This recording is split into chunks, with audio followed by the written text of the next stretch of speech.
母親節就嚟到啦，我一直喺度諗，應該做啲乜嘢可以表達對媽媽嘅心意。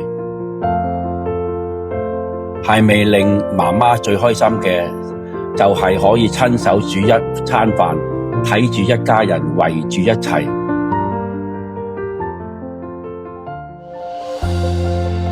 所以點都得廚師嘅團體係用心打造一段特別嘅風情之旅，作為送俾媽媽嘅一份心意。每一道菜唔單止滋養味蕾，更連繫一家人最深厚嘅感情。